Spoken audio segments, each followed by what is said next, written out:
Caros ouvintes, a narrativa que vos apresento hoje é sobre aparências enganosas, a perigosa arte de subestimar o próximo. Nosso protagonista era um homem de aparência frágil, um estudioso, daqueles que dedicavam seus dias aos livros e ao conhecimento. Aos olhos de todos, um ser inofensivo, quase vulnerável. O destino, porém, haveria de conduzi-lo aos mundos. Saudações, estimados espectadores. Antes de adentrarmos os mistérios e relatos que preparei para vós neste episódio, permita-me um humilde pedido. Se ainda não fizestes parte desta nossa confraria de apreciadores de histórias, inscrevei-vos no canal e ativai o sino das notificações, para que nenhuma narrativa vos escape.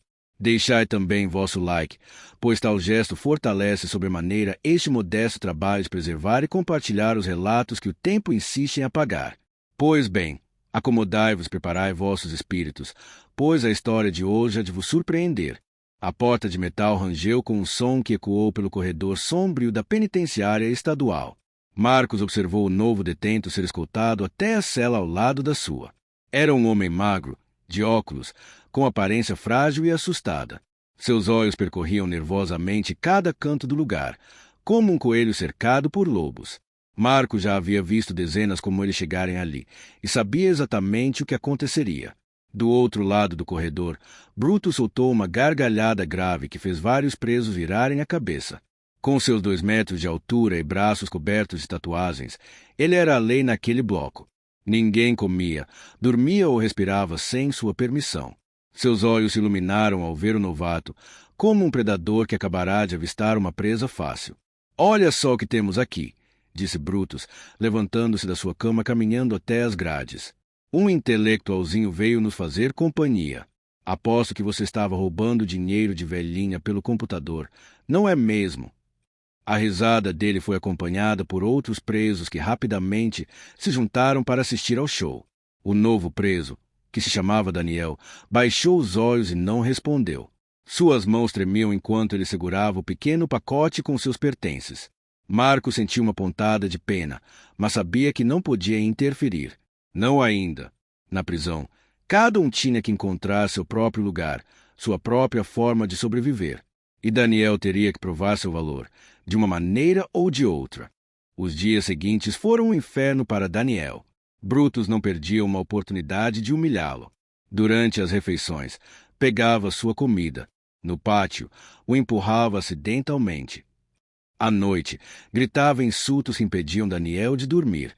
Os outros presos riam e participavam do espetáculo, com medo de se tornarem o próximo alvo caso demonstrassem qualquer simpatia. Marcos observava tudo de longe, sua consciência pesando cada vez mais.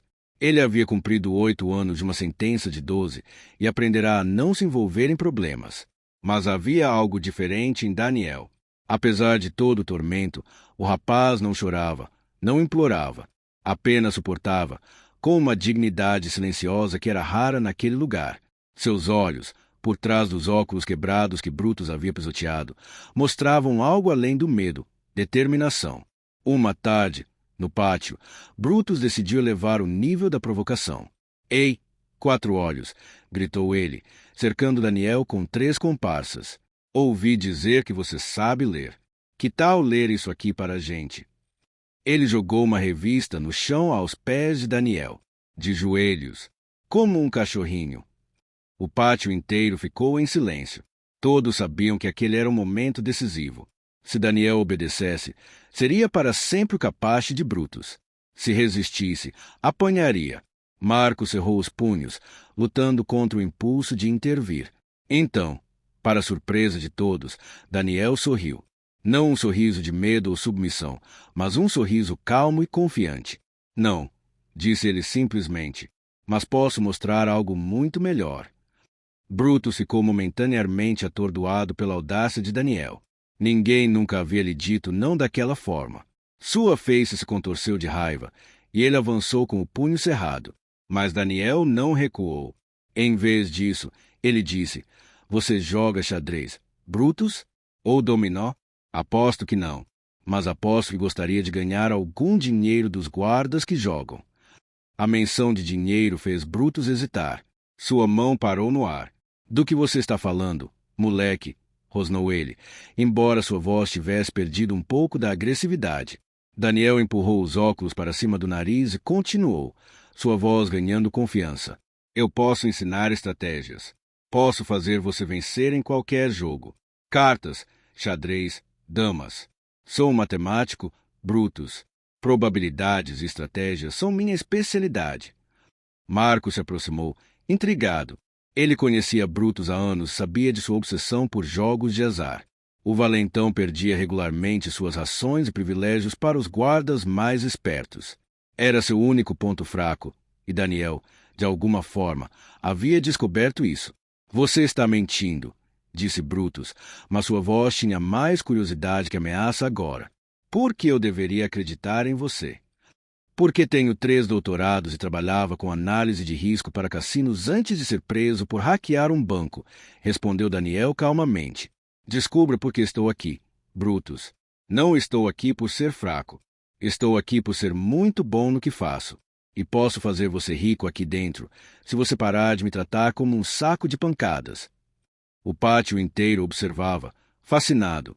Marco sorriu discretamente. Talvez o novato sobrevivesse afinal. Nas semanas seguintes, uma transformação notável aconteceu. Daniel começou a ensinar Brutus sobre teoria dos jogos, probabilidades e estratégias avançadas.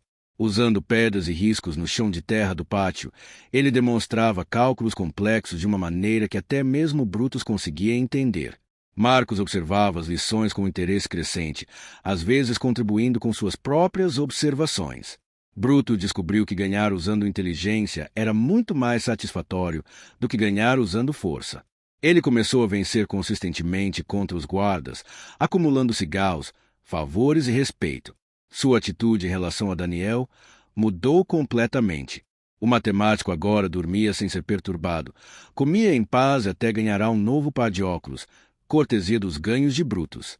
Marcos acabou se tornando mediador entre os dois, ajudando a traduzir as explicações técnicas de Daniel para a linguagem mais direta que Brutus entendia. Os 3 formaram um trio improvável. Sabe, disse Marcos uma noite, nunca pensei que veria o dia em que Brutus usaria o cérebro em vez dos músculos. Daniel riu. Todo mundo tem algo que os motiva. Só precisamos descobrir o quê. Brutus, que antes governava pela intimidação, começou a governar pelo respeito. Outros presos vinham até Daniel pedindo conselhos para seus próprios jogos. O bloco inteiro ficou mais tranquilo. Os guardas notaram a mudança, mas não podiam reclamar oficialmente, já que eram eles mesmos que participavam dos jogos. Marcos percebeu que Daniel havia feito algo que parecia impossível. Ele havia civilizado a ala mais violenta da prisão usando apenas sua mente. 6 meses depois da chegada de Daniel, o bloco era um lugar diferente. Brutus ainda era o líder, mas agora liderava através de um sistema que ele, Daniel e Marcos haviam criado juntos. Havia regras, horários e até mesmo uma espécie de tribunal improvisado para resolver disputas. A violência havia diminuído drasticamente e até os guardas estavam mais relaxados. Uma tarde, um novo preso chegou, tão assustado quanto Daniel havia estado. Brutus se levantou, e por um momento todos prenderam a respiração, esperando ver o velho comportamento retornar. Mas ele simplesmente se aproximou das grades e disse, bem-vindo. Aqui nós fazemos as coisas de forma diferente. Você vai ficar bem.